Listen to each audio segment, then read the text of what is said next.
आज बच्चों को लंच में मैंने शौरमा दिया था।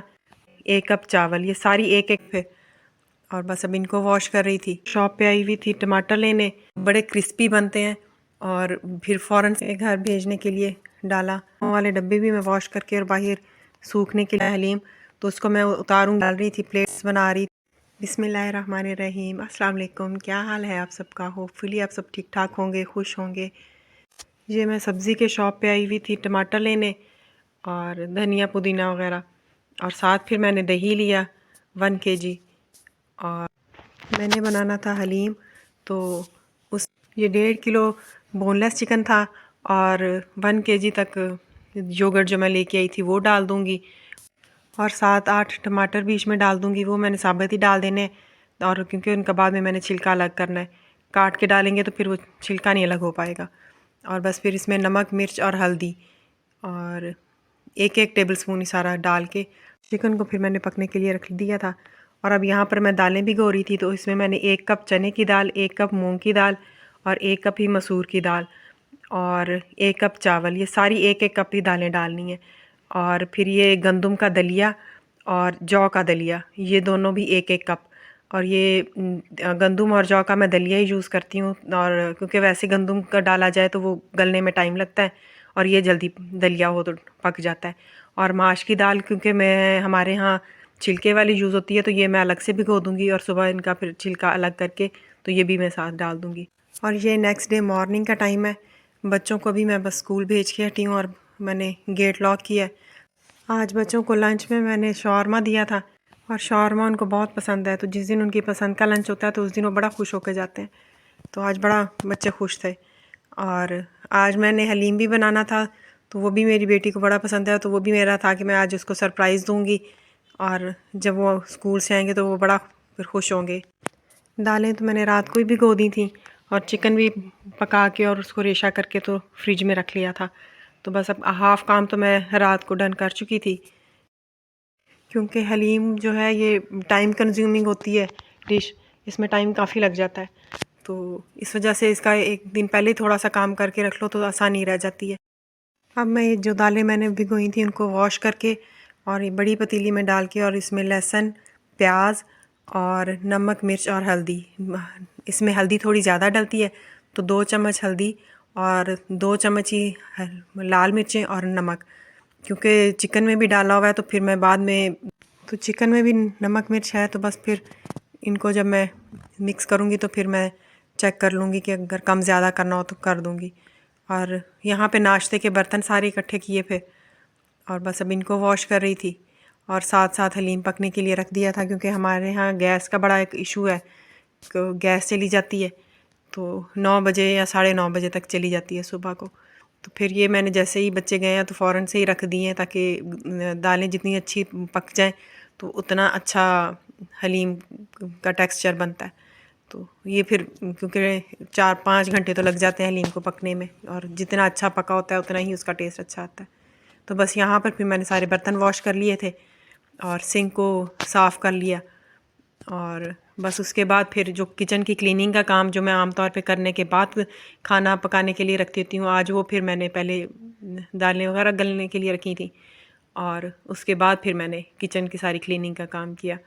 और यहाँ पे स्टोव को भी साफ़ किया और स्लैब्स वगैरह को भी। ये तो खैर रूटीन का रोज़ का ही होता है, लेकिन आज बाद में ये काम कर रही थी। और यहाँ पर ये साथ साथ मैं दालों को भी देखती जा रही थी। ये भी काफ़ी हद तक पक गई थी, लेकिन अभी इनको और मज़ीद पकना था क्योंकि अंदर से भी कच्ची हैं। और बस फिर इसमें भी बीच बीच में चम्मच चलाती जाऊंगी और रखूँगी इस हलीम को मैं हल्की आंच पे, क्योंकि तेज़ आंच पे ये नहीं इतना अच्छा टेस्ट इसका आता। तो बस ये दम वाली आग पे ये दालें पकती रहेंगी और ये फिर गलेंगी भी बड़ी अच्छी। और ये फिर दालों वाले डब्बे भी मैं वॉश करके और बाहर सूखने के लिए धूप में रख के आई थी, ताकि इनमें नमी ना रहे, कि अगर नमी रह जाए तो फिर कीड़ा फ़ौरन से दालों में लग जाता है। और सर्दियाँ आ रही हैं तो सर्दियों में हलीम खाने में भी बड़ा अच्छा लगता है। गर्मियों में इतना खाने को दिल नहीं करता, लेकिन जब मौसम चेंज हो रहा होता है, सर्दियाँ होती हैं, तो ये बड़ा अच्छा लगता है। और ये जी दालें मेरे हस्बैंड रात को लाए थे, तो बस ये भी वैसे ही शॉपर में पड़ी थी। ये मैंने जो डब्बे वॉश करके बाहर रखे हैं तो उनमें मैंने डालनी थी, और साथ ये हलीम पक रहा था और किचन भी सारा क्लीन हो चुका था। अब मैं यहाँ पर ये बीटर के साथ बीट करती जाऊंगी। और ये दम वाली आग पे अभी रखा हुआ है हलीम, तो उसको मैं उतारूंगी नहीं आग से, और बस साथ साथ मैं इसको बीटर से बीट करती जाऊंगी।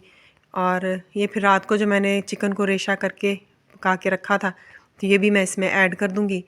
और साथ साथ फिर इसको बीट करती जाऊंगी। बीट इसको कम से कम 10 से 15 मिनट एटलीस्ट इसको करना है।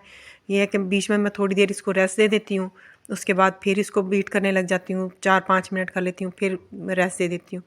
और इस तरह इसको जितना ज़्यादा बीट अच्छा किया जाएगा, उतना ही एक हलीम का जो टेक्सचर होता है ना, वो जो रेशा आ रहा होता है, ये जो लेस सी बन रही होती है, तो ये उतना ही अच्छा टेक्सचर बनेगा जितना अच्छा इसको बीट किया जाएगा।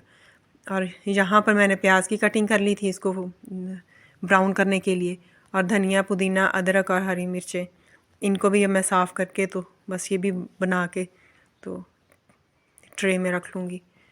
और प्याज को ब्राउन करते वक्त इसमें थोड़ा सा सॉल्ट डाल देना, तो ये बड़े क्रिस्पी बनते हैं और फिर फ़ौरन से नरम नहीं होते हैं। और एक और टिप ये है कि जैसे ही प्याज को ब्राउन करो, उसके फ़ौरन बाद उसको थोड़ा सा हाथों से हिला दो, तो वो उसमें हवा की वजह से वो क्रिस्पीनेस रहती है। इस तरह करने से उनका वो कुकिंग प्रोसेस ख़त्म हो जाता है ना, तो बड़ा फिर क्रिस्पी रहते हैं।